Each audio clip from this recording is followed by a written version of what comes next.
안녕하세요. 정형외과 전문의 닥터홍 선생입니다. 여러분, 맨체스터 유나이티드의 13번 그리고 대한민국의 캡틴 박지성 선수를 기억하시나요? 지난 10월에 아주 큰 축구 이벤트 경기가 화제가 됐었습니다. 세계적인 축구 레전드 선수들의 이벤트 경기가 있었는데요. 저도 축구를 좋아하는 한 사람으로서 옛날 추억도 새록새록 나면서 굉장히 재밌게 봤습니다. 이 경기에서 제일 화제가 됐던 건 아무래도 박지성 선수의 출전이었을 거라고 저는 생각합니다. 박지성 선수 등장에 어떤 분들은 막 눈물을 흘리기도 하고, 그런 분들이 어떤 감정으로 그 경기를 보셨을지 알 수 있었는데요. 박지성, 이 선수 한 명이 나온 게 뭐가 그렇게 대단한 일이라고 생각하실 수도 있겠지만, 박지성 선수가 입은 무릎 부상이나 무릎의 상태를 아신다면 이 경기에 출전하는 것 자체가 얼마나 놀라운 일인지 여러분들도 아실 수 있을 겁니다.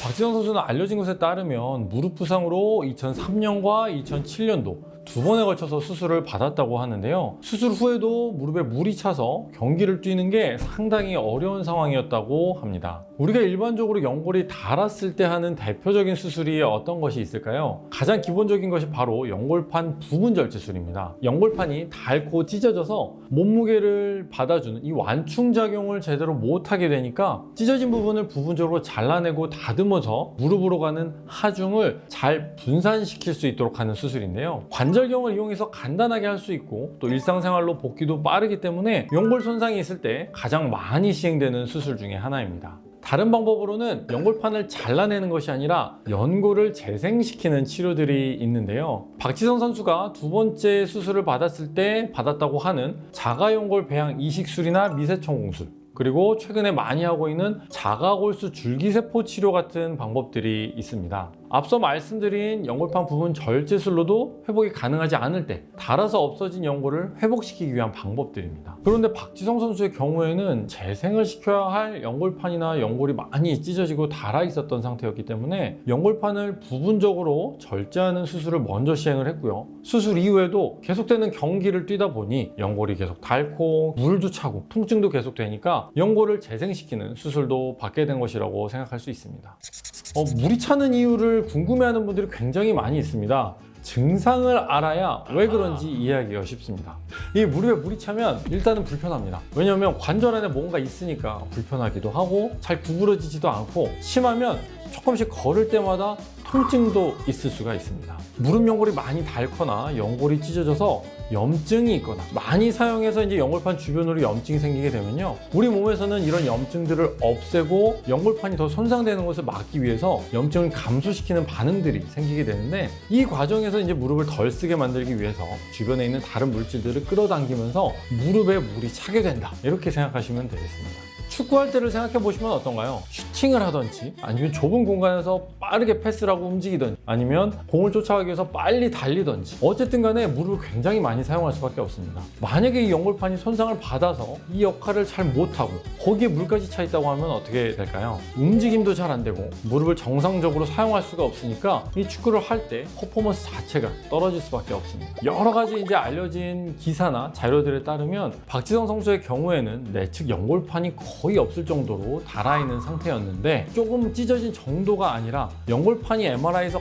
거의 보이지 않을 정도의 이런 심한 구조적인 손상이 있었다면, 통증뿐만 아니라 일상적인 생활, 그러니까 뭐 쪼그려 앉는다든지 계단 오르내리기 같이 많은 통증이나 불편함이 있었을 것으로 생각이 됩니다. 사실 정형외과 오시는 환자분들 중에 이 정도의 연골을 가지고 있다, 그러면 축구는 둘째치고 일상적인 생활도 정말 힘든 경우가 대부분이거든요. 그래서 이런 상태의 무릎으로 이번 이벤트 매치에, 그것도 박지성 선수가 이렇게 출전을 해서 열심히 뛰었다는 것은 정말로 놀랍고요, 팬들을 위해서 엄청난 노력을 했다는 것을 알 수 있겠습니다.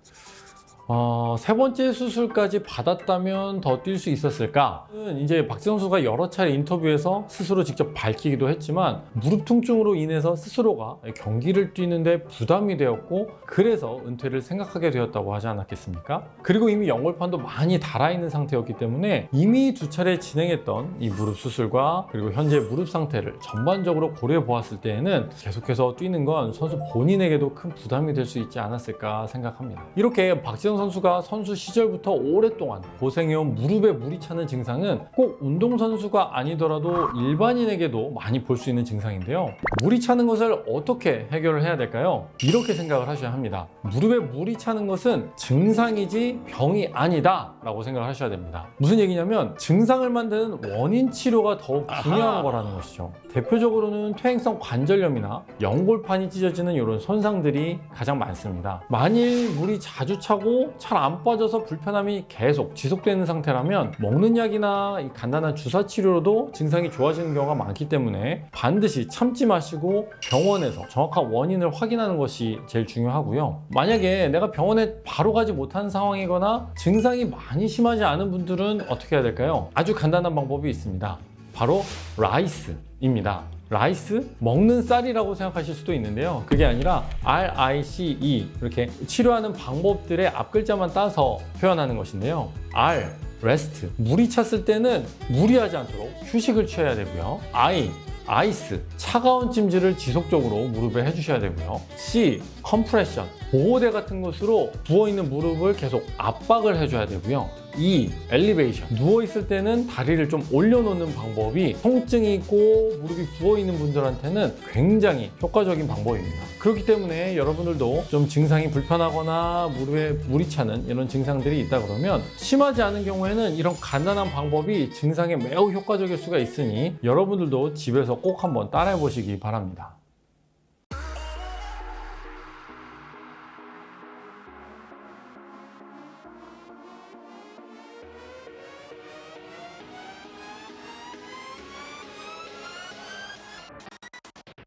오늘은 박지성 선수가 이벤트 매치에서 뛰었던 이야기를 통해서 무릎에 물이 차는 증상에 관한 것들을 여러분들께 말씀을 드려봤는데요. 어떻게 재밌으셨나요? 지금도 박지성 선수가 뛰던 이 대한민국 경기들의 명장면들이 저한테도 생생하게 떠오릅니다. 대한민국 국민이라면 누구나 기억하고 있을 이 박지성 선수가 다시 한번 그라운드 잔디를 밟는 모습을 보면서 저도 이 옛날 추억에 잠깐 빠져들었었는데요. 박지성 선수뿐만 아니라 일반인에게도 찾아올 수 있는 이렇게 무릎에 물이 차는 증상은 꼭 큰 수술을 받는 것이 아니더라도 병원에 내원하셔서 간단한 치료로도 충분히 회복이 가능하니까 오늘 영상을 통해서 여러분들께 많은 도움이 되셨길 바랍니다. 그럼 저는 다음 영상에 더욱 유익한 내용으로 찾아뵙겠습니다. 감사합니다.